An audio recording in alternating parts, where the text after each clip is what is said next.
Hi friends, எல்லாருக்கும் வணக்கம். என்ன எப்படி இருக்கீங்க? நான் மேல்மருவத்துக்கு போயிட்டு வந்தேன் நேற்று. எல்லாரும் வந்து அவங்க மனக்குறையை கேட்டு தீர்த்து வைக்கிறது நம்ம ஓம் சக்தி அறுபத்தொரு அம்மா.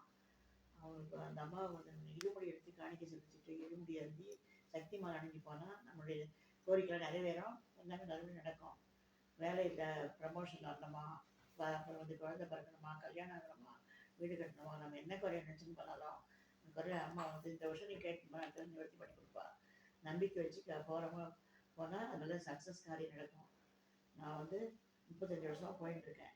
நான் வந்து ஓம் சக்தி தான் நம்பின்னு இருக்கேன். நான் எனக்கு ஓம் சக்தியே தான் மூலமதம், டெய்லியாவது மூலமதம் தான் சொல்லுவேன்.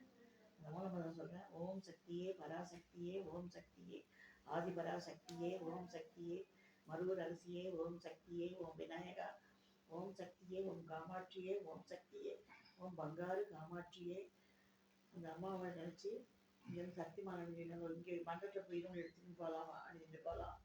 முடியாதவங்க அங்கே நேரில் போய் அங்கேயே கூட செலுத்தலாம். அப்படியே முடியாதவங்க ஆன்லைனில் செலுத்தலாம். நீங்கள் வந்து இன்னும் தைப்பூசம் வந்து இருக்குது. அது ஜனவரி பிப்ரவரி மாதம் 10ஆம் தேதி முடிஞ்சு போகிறது. போய் போடுறவங்க சக்தி மாலை அணிஞ்சு போய் நீங்கள் படிப்புக்கு, பசங்களுக்கு வியாதி, நோய் நிவர்த்தி எல்லாத்துக்கும் நல்லா நடக்கும். கொஞ்சம் சக்தி வாய்ந்து வரலாம். நமக்கு இருமுடியில் வந்து ஒரு பக்கம் தேங்காயும் ஒரு பக்கம் அரிசி அபிஷேக சாமான்லாம் கொடுப்பா 2 பக்கத்தில். நம்ம கையால் அம்மனுக்கு அபிஷேகம் பண்ணிட்டு வரலாம். அதாவது கிட்ட அழைச்சிட்டு போகிறாங்க. அதான் ஒரு பெரிய ப்ளஸ் பாயிண்ட். இதில் மேற்கொண்டு இந்த அரிசி கொஞ்சம் கொடுப்பாங்க. வரும்போது வீட்டில் எடுத்துகிட்டு வந்து அந்த அரிசியை வந்து நம்ம வீட்டு அரிசி பானையில் கொஞ்சம் வச்சுட்டு மீதி அரிசியை வெறும் சாதமாக கொஞ்சம் பொங்கி வச்சுட்டு சக்கரை பொங்கல் வச்சு பண்ணி வீட்டில் வச்சுட்டு நம்ம குடும்பத்தாரெலாம் சாப்பிட்டோம்னா நல்லது, நோய் நொடிலாம் நல்லா இருக்கலாம்.